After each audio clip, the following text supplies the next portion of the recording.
ఏపీలో కూటమి ప్రభుత్వం ఏర్పడి 2 నెలలు కావస్తుంది. ఎన్నికల ప్రచారంలో చంద్రబాబు, ఇటు జనసేన అధినేత పవన్ కళ్యాణ్, వైసీపీ ప్రభుత్వంలో మంత్రులు, మాజీ మంత్రులు, ఎమ్మెల్యేలు చేసిన అరాచకాలు, దౌర్జన్యాలు, అవినీతిని బాగా హైలైట్ చేశారు. తమ ప్రభుత్వంలో ఇలాంటివి ఉండవని, స్వచ్ఛమైన పాలన చేస్తామని గొప్పలు చెప్పారు. ఇక్కడి వరకు బాగానే ఉంది. ఇప్పుడు కూటమి ప్రభుత్వం అధికారంలోకి వచ్చి 2 నెలలు అయ్యిందో లేదో కూటమి ఎమ్మెల్యేలు, మంత్రుల మీద ఇదే తరహా ఆరోపణలు వస్తున్నాయి. మరి చంద్రబాబు, పవన్ ఈ విషయంలో ఏం చేస్తారు? అప్పుడే ఆరోపణలు ఎదుర్కొంటున్న ఆ ఎమ్మెల్యేలు ఎవరు?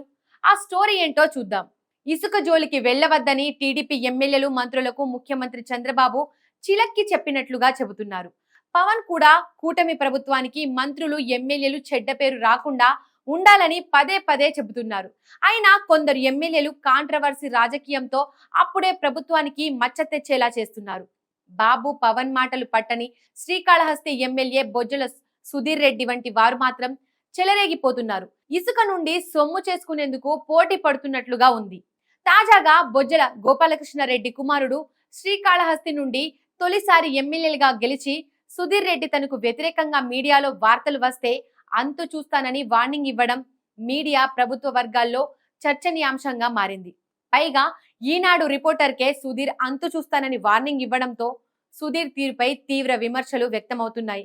అసలు తన తండ్రి మాజీ మంత్రి దివంగత బొజ్జల గోపాలకృష్ణారెడ్డి మంత్రిగా ఉన్నప్పటి నుండే సుధీర్ రెడ్డి నియోజకవర్గంలో ఇష్టం వచ్చినట్లు వ్యవహరిస్తారన్న ఆరోపణలు ఉన్నాయి.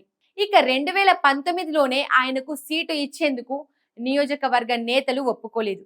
అయినా సీటు ఇస్తే ఓడిపోయారు.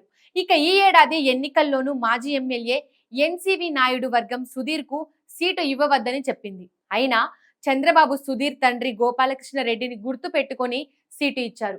అసలు జనాలు సుధీర్ ని గెలిపించిందే మాజీ ఎమ్మెల్యే బియ్యపు మధుసూదన్ రెడ్డి పెద్ద కక్కుర్తి మనిషి అని.